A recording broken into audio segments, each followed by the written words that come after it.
Le prince Harry a fait face à des appels pour être déchu de son style de HRH et de son titre de duc de Sussex ces derniers mois, et un expert constitutionnel a affirmé que les gens devraient cesser de l'appeler par tout style ou titre faisant référence à son passé royal. Le prince Harry, 36 ans, et Meghan Markle, 39 ans, ont conservé leur style de HRH et leur titre de duc et de duchesse de Sussex malgré leur départ de la famille royale l'année dernière.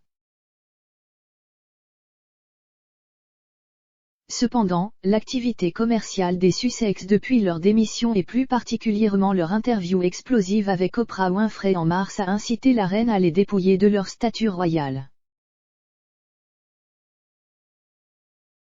Un expert constitutionnel a fait valoir que l'attachement durable de la reine à son petit-fils et l'absence de précédents historiques récents pour la suppression des titres royaux rendent une telle décision peu probable. Au lieu de cela, il a défendu le souhait de confidentialité de Harry et a fait valoir que le débat autour des titres de Harry était devenu déplacé.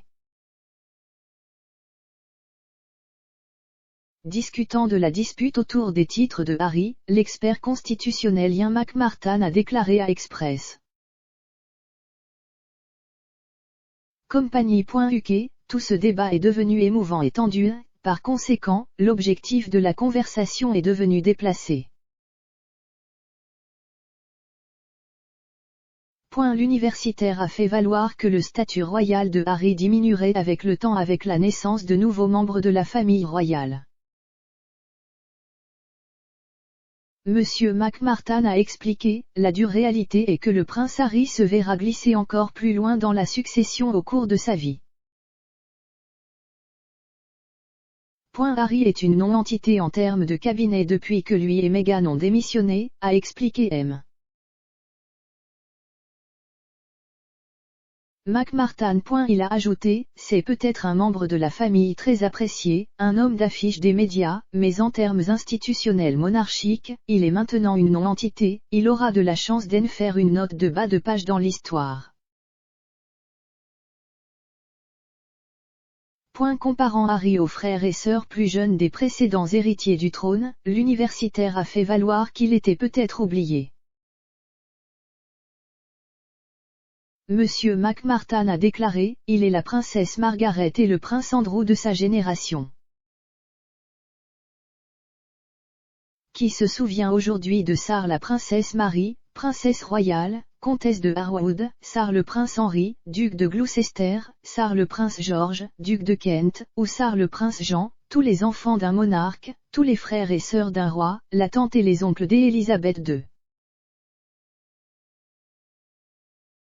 Il a ajouté, c'est la réalité monarchique, c'est aussi la réalité du prince Harry.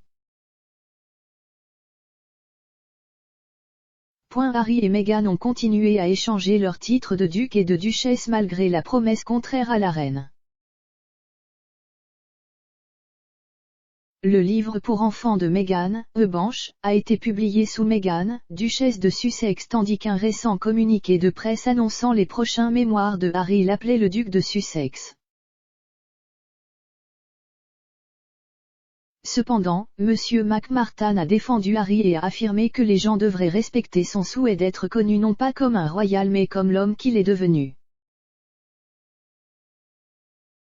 Il a ajouté, plutôt que de nous inquiéter des titres dont jouit le prince Harry, ou de sa position dans la ligne de succession, peut-être pourrions-nous tout plutôt envisager de respecter le souhait du prince de le voir non pas comme le prince qu'il est né, mais plutôt comme l'homme qu'il est devenu et cesser de l'appeler par un style ou un titre faisant référence à son passé royal.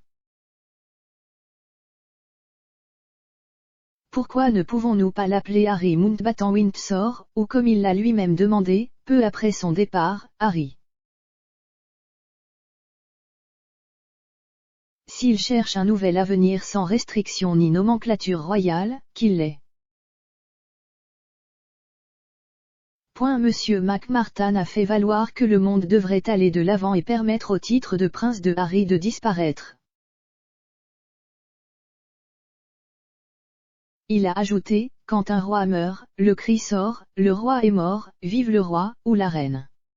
que diriez-vous d'essayer d'embrasser les souhaits de Harry, sa douleur génétique et les nombreux récits qu'il propose maintenant et s'exclamer, le prince Harry est mort, vive Harry, et nous allons tous de l'avant et donnons à cet homme l'intimité qu'il exige et a demandé et pour laquelle il a abandonné et rejeté son droit d'aînesse royale. Ce n'est qu'en parlant de lui en tant que prince, ou en considérant sa place dans la ligne de succession que nous donnons plus de vie à ses propres contradictions et hypocrisies et les tolérons. Ne serait-il pas plus gentil et plus solidaire de l'accompagner dans sa transition vers la vie qu'il prétend vouloir, une vie dans laquelle il est à la fois un particulier et un nom royal? Faisons désormais simple, appelons-le Harry, et ne reconnaissons pas sa place dans la succession, après tout, à moins d'un événement calamiteux, sans précédent dans l'histoire royale, lui et ses héritiers n'accéderont jamais au trône. En l'appelant juste Harry, M. McMartin a affirmé que le débat toxique autour de ses titres et de ceux de Meghan pourrait être mis au lit. L'expert a conclu, en adoptant cette approche, chacun obtiendra ce qu'il veut, une monarchie encore plus allégée qu'on ne l'avait imaginé au départ, Prince Charles, la vie privée et la liberté de gagner de l'argent, Harry, et de ne plus reconnaître les titres ou la place de Harry. Dans la succession, une partie lésée du public britannique.